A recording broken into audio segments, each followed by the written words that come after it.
नमस्कार. नानीज गवन किचनमध्ये तुमचं खूप खूप स्वागत. फणसाचे दिवस आले की लहानपणी आजीने चुलीवर केलेलं फणसाचं धोंडस आठवतं आणि खरं सांगते माझं मन त्या आठवणीत हरवून जातं. आज मी पण बनवते फणसाचं धोंडस. ती चुलीवरची चव नाही येणार तरी पण मी माझ्या पद्धतीने बनवायचा प्रयत्न करते. खरं तर या रेसिपी तांदळाचा रवा वापरतात, काही जण गव्हाचा रवा पण वापरतात. माझ्या आजीचीच रेसिपी थोडासा बदल करून मी आज बनवते. चला सुरू करूया. तर इथे मी 2 वाट्या फणसाचा पल्प घेतलेला आहे. रसाळ फणसाच्या बिया काढून घेतल्या आणि एका चाळणीत त्याचा छान पल्प काढून घेतला. तुम्हाला इतका वेळ नसेल तर फणसाचे घरे तुम्ही डायरेक्ट मिक्सरला फिरवून घेऊ शकता. आता आपल्याला रवा थोडासा भाजून घ्यायचा आहे. 1 चमचा तूप घेते. इथे आपण 2 कप फणसाचा पल्प घेतलेला आहे आणि 2 कप मी इथे दलिया घेतलेला आहे. दलिया म्हणजे गव्हाचा रवा आणि थोडासा मिक्सरला फिरवून घेतलेला आहे. हा मंद गॅसवर आपल्याला भाजून घ्यायचा आहे.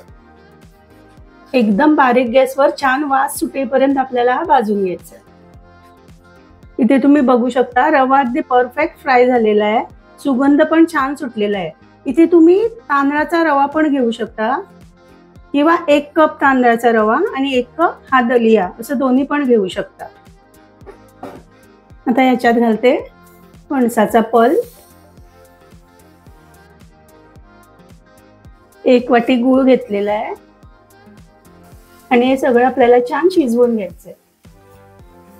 याच्यात घालते 1 वाटी खोबरं आणि काजूचे तुकडे. इथे तुम्ही शेंगदाण्याचे तुकडे पण वापरू शकता किंवा कुठलेही ड्रायफ्रुट्स तुमच्या आवडीप्रमाणे तुम्ही इथे वापरू शकता. आणि परत हे छान शिजवून घेऊया. याच्यात थोडंसं मीठ घालायचं. आता तुम्ही बघू शकता गूळ घातल्यामुळे हे मिश्रण थोडंसं पातळ झालेलं आहे. जर तुम्हाला एकदम ड्राय मिक्सचर वाटलं तर थोडंसं एकदम गरम पाणी याच्यात ऍड करा. बेसिकली आपला रवा आणि हे सगळं छान शिजून आलं पाहिजे. आता हे सगळं रेडी झालेलं आहे. गॅस बंद करते. आता इथे मी कुकर प्रीहीट करण्यासाठी ठेवलेला आहे. ह्याच्यात घालते मीठ. हे वापरलेलंच मीठ आहे आणि याच्यात एक रिंग ठेवणार आहे. कुकरची शिट्टी बाजूला काढून ठेवलेली आहे आणि हा थोडा वेळ प्रीहीट करण्यासाठी ठेवूया.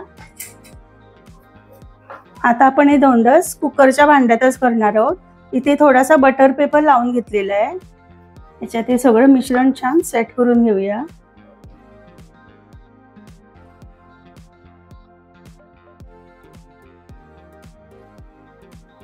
हे दोन्ही डबे आपले तयार आहे. आता हे बेक करून घेऊया. जवळजवळ अर्धा तास आपल्याला हे बेक करून घ्यायचे.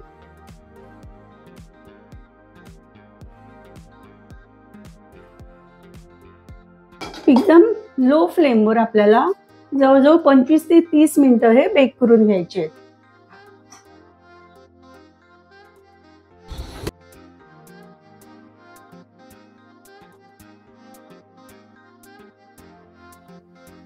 आणि बघा ना गरमागरम धोंडस तयार झाले. मस्त सुगंध दरवळतो. ही रेसिपी फक्त पदार्थ नाही, ती आपल्या गावच्या, आपल्या आजी आणि आईच्या आणि त्या निरागस दिवसांची आठवण आहे. म्हणूनच आपल्या मुलांना अशा पदार्थांची सवय लावा जी त्यांना फक्त पोषणच देणार नाही तर आपल्या परंपरेशी आणि संस्कृतीशी जोडून ठेवतील. रेसिपी आवडली तर लाईक आणि सबस्क्राईब करा. परत भेटू लवकरच. तोपर्यंत स्वस्त रहा, मस्त रहा.